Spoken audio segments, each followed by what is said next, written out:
what you wish for, Parker. Hello, Peter.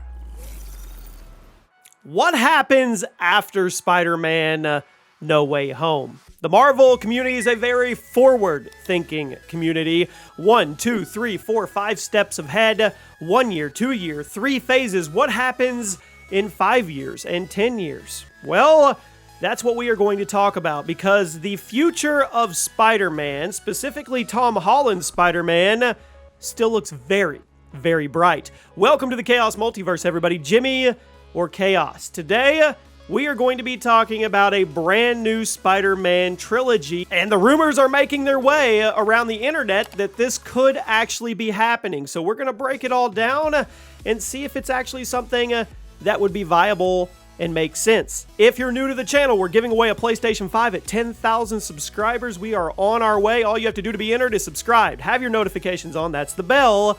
And on any video, all videos, drop a like, leave a comment who your favorite Marvel character is, and your Twitter handle. That will automatically enter you every time you do it, so we can pick a winner at 10,000 subscribers. So, here's what we have so far. Spider-Man No Way Home is, let's be real, it is shaping up to be the biggest MCU movie ever. If you guys saw Venom's box office weekend debut of 90 million, almost 100 million, it's safe to say, and I breathe a big sigh of relief, that it looks like movies are coming back. People are going to the theaters to watch them, and watching what Venom did just puts a smile on my face. Now, Venom is a huge, huge brand. It's a huge IP. It's a big draw for a lot of people because it's just a fun type brand to go watch. But let's be real.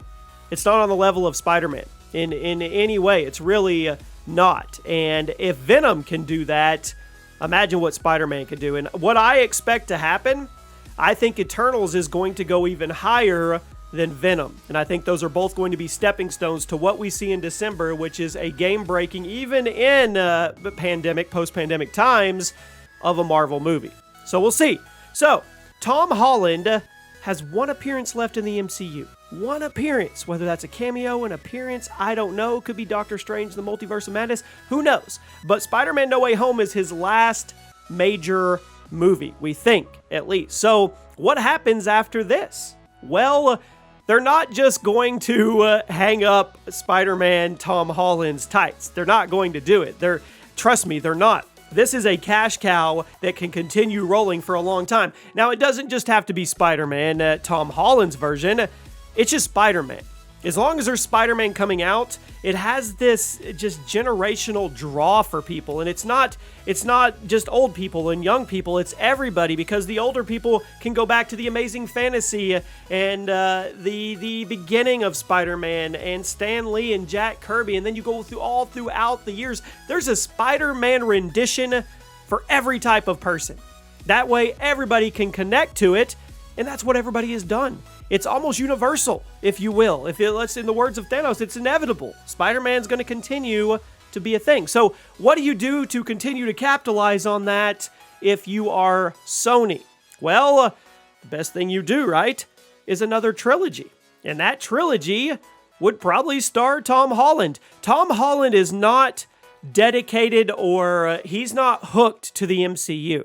He has contractual obligations for his appearances in his movies, but once those are done, he's free to go do whatever he wants. Now, we are seeing things start to shape up where you could see the Spider-Verse, Sony Spider-Verse, connected and integrated with the MCU and Disney and Marvel in a bigger way, which is what I hope happens. I hope they just come together and you get this mega Marvel universe that they just work together in harmony and create this huge portrait of what's going to happen over the next 10 years. Because then if Sony's allowed to have more creative liberties and be part of the MCU, which, if you haven't seen the post-credit scene for Venom, you should probably go watch it, well, that opens up the door for other stuff.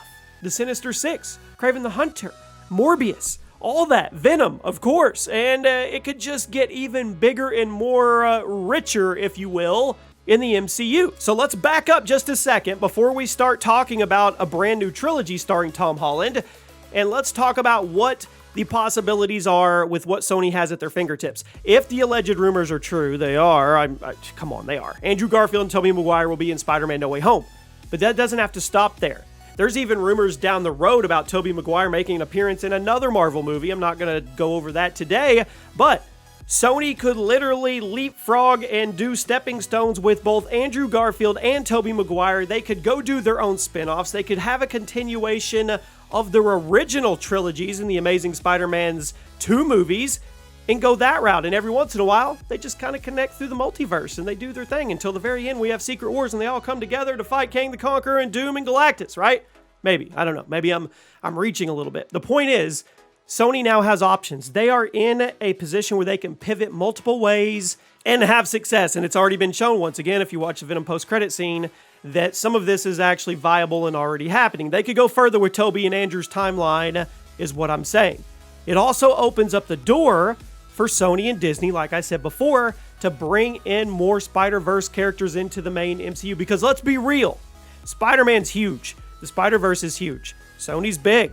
There isn't anything bigger than the Marvel MCU. There's not. It's the cream of the crop. It's being built to be this like a generational, decade-long type experience. So why not bring Sony and more Spider-Verse characters into that? I mean, I know Sony wants a piece of the pie. And I know they want to be more involved if they're going to be in the MCU. They want to make more decisions. But come on. They're not going to I don't think they're going to pull Tom Holland and Spider-Man completely out like we had those issues a year or two ago when they couldn't come to an agreement. I think they have all seen the writing on the wall, and the writing is dollar signs everywhere. They are going to work together. Now, do they want more creative liberties when it comes to their characters coming into the MCU? I would assume so. I mean, if you're talking Kraven the Hunter, Morbius, Sinister Six, things like that, yes. They would probably all have to sit down in their big executive boardroom on the 50th floor and say, all right, guys, let's all give a little bit here so we can make this work for the fans and we can also make boatloads of cash. Now, you could argue the other side and say once Tom Holland is done with Spider-Man No Way Home, that Sony's going to pull their Spider-Man, they're going to offer Tom Holland billions of dollars, not billions of dollars, and they're going to go start their own Spider-Verse trilogy. I don't see that happening at all, especially, once again, if you haven't seen the Venom post-credit scenes, you should probably go watch them. That's not the writing on the wall. It's not. And it's not what is best for fans either, and I think Disney and Sony know that. I think they're going to work together. I think they're going to make the MCU more diverse, characters, crossovers, story arcs. I don't think we've seen anything when it comes to crossovers, multiversal wars, secret wars. I think it's going to go to another level and then another level and then another level, and it really, really is exciting to be a Marvel fan. But I do think there is going to be another Spider-Man trilogy. I truly, truly do. I don't think it's going to be a reboot. I think it's going to be Tom Holland, and I think it is going to be a continuation with Sony having more creative liberties, but it also being tied to the MCU. I think for the foreseeable future, Tom Holland will be tied to the MCU in one way or another, whether that's a Sony picture or a Disney picture. It makes too much sense for them they're not going to drop the ball. They're not. These companies are out there to make money. They know what makes money. They know what's about to happen with No Way Home. They saw what happened with Venom Let There Be Carnage, which is why they put the post-credit scene in there. The future is bright. So I do think there is going to be a new Spider-Man trilogy. I think that rumor floating around is absolutely true. I think it may look a little different. I think Sony will have more creative control of it, but I fully believe it's going to be Tom Holland and maybe sprinkled in with Andrew and Tobey, who knows, but it's going to be in the MCU. That's my guess. That's what I'm going with. You guys let me know if you agree or disagree, and I'll see you soon.